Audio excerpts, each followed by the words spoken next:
Shalom, halo anak-anak ibu terkasih, terutama anak ibu guru yang kelas 2. Apa kabar hari ini anak-anak ibu? Ibu harap kita semua dalam keadaan sehat ya. Anak-anak ibu terkasih, hari ini kita akan belajar agama Katolik kelas 2 tentang tempat tinggalku. Nah anak-anak, sebelum belajar kita berdoa ya. Kita ambil sikap berdoa yang baik. Dalam nama Bapa dan Putra dan Roh Kudus, amin. Tuhan Yesus, terima kasih kami ucapkan atas semua anugerah-Mu. Engkau memberi tempat tinggal yang menyenangkan. Engkaulah Tuhan kami kini dan sepanjang segala masa. Amin.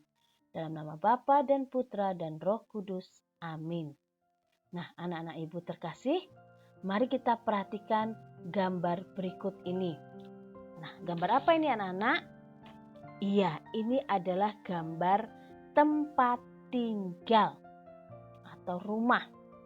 Nah, rumah adalah tempat tinggal kita. Nah, rumah itu mempunyai manfaat atau kegunaan. Jadi manfaat rumah adalah tempat belajar, berdoa, dan bermain. Jadi anak-anak selain belajar di sekolah, berdoa di sekolah atau bermain di sekolah, rumah juga tempat kita untuk belajar, berdoa, dan bermain. Nah, lalu berikutnya, rumah bermanfaat untuk tempat berlindung dari panas matahari dan hujan. Ya, jadi tempat berlindung kita jika panas dan hujan. Selain itu juga manfaat rumah adalah tempat berkumpul bersama anggota keluarga. Tentunya sangat menyenangkan jika kita bisa berkumpul bersama anggota keluarga di rumah. Nah,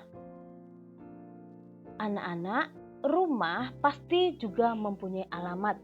Nah, alamat rumah untuk apa? Alamat rumah untuk memudahkan orang untuk menemukan rumah. Misalnya, alamat rumah ibu guru adalah contohnya di Jalan Soekarno-Hatta, atau rumah anak-anak ada rumahnya di Jalan Anggrek Merah. Ya, itu adalah namanya alamat rumah, memudahkan orang untuk menemukan rumah. Jadi kalau saat ditanya, rumah kamu di mana? Oh, rumah aku di Jalan Soekarno-Hatta nomor 24. Nah, itu akan memudahkan kita untuk menemukan. Jadi anak-anak ibu terkasih, kita hendaknya bersyukur kepada Tuhan karena diberikan tempat tinggal. Karena di luar sana masih ada juga orang yang belum mempunyai tempat tinggal. Mungkin mereka masih ada yang tidur di pinggir jalan atau di bawah jembatan, kita tidak tahu. Jadi anak-anak, kita harus bersyukur kepada Tuhan karena kita diberikan tempat tinggal. Selain itu juga kita harus bisa merawat tempat tinggal kita atau rumah kita. Nah, anak-anak ibu terkasih, sekarang kita mau mendengarkan cerita tentang janji Allah kepada Abraham. Nah, cerita ini diambil dari kitab Kejadian 17, 1-8. Anak-anak dengarkan baik-baik ya. Ketika Abram berumur 99 tahun, maka Tuhan menampakkan diri kepada Abram dan berfirman kepadanya, "Akulah Allah yang Maha Kuasa. Hiduplah di hadapanku dengan tidak bercela. Aku akan mengadakan perjanjian antara aku dan engkau, dan aku akan membuat engkau sangat banyak." Lalu sujudlah Abram, dan Allah berfirman lagi kepadanya, "Dari pihakku inilah perjanjianku dengan engkau.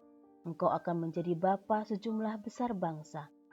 Karena itu namamu bukan lagi Abram, melainkan Abraham. Karena engkau telah kutetapkan menjadi bapa sejumlah besar bangsa. Aku akan membuat engkau beranak cucu sangat banyak. Engkau akan kubuat menjadi bangsa-bangsa, dan daripadamu akan berasal raja-raja.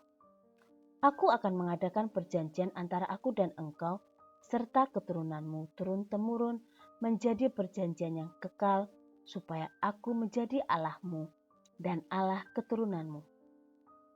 Kepadamu dan kepada keturunanmu akan kuberikan negeri ini yang kau diami sebagai orang asing, yakni seluruh tanah Kanaan akan kuberikan menjadi milikmu untuk selama-lamanya, dan aku akan menjadi Allah mereka." Nah, anak-anak, jadi dalam isi kitab suci ini, dalam cerita ini, Abraham itu waktu itu dipanggil Tuhan untuk meninggalkan tempat tinggalnya yang lama. Nah, dia mau karena dia percaya sama Tuhan dan dia yakin kalau dia akan mendapatkan hidup yang lebih baik. Nah, ternyata benar Allah memberikan Abraham tanah Kanaan yang sangat subur. Nah, jadi kita pun sama seperti Abraham. Kita mempunyai tempat tinggal atau rumah dari Tuhan. Jadi anak-anak jangan lupa bersyukur kepada Tuhan. Karena rumah atau tempat tinggal kita merupakan karunia dari Tuhan. Nah, anak-anak sudah mengerti kan pembelajaran kita hari ini tentang tempat tinggalku? Jangan lupa kita selalu bersyukur kepada Tuhan. Nah, anak-anak kita ambil sikap berdoa sesudah belajar. Dalam nama Bapa dan Putra dan Roh Kudus. Amin. Bapa yang Maha Baik, kami bersyukur kepadamu karena Engkau memberi kami tempat tinggal yang menyenangkan. Bantulah kami agar selalu merawat rumah kami dengan bersih dan indah. Doa ini kami sampaikan melalui perantaraan Putramu terkasih, Tuhan kami Yesus Kristus. Amin. Dalam nama Bapa dan Putra dan Roh Kudus. Amin. Nah, anak-anak, cukup sekian pembelajaran kita hari ini tentang tempat tinggalku. Anak-anak tetap jaga kesehatan ya, terutama di masa-masa saat seperti ini. Anak-anak jangan keluar rumah jika tidak penting. Jaga kesehatan, kalau keluar rumah pun jangan lupa pakai masker. Terima kasih anak ibu, sampai jumpa di pembelajaran berikutnya. Tuhan memberkati kita semua. Amin.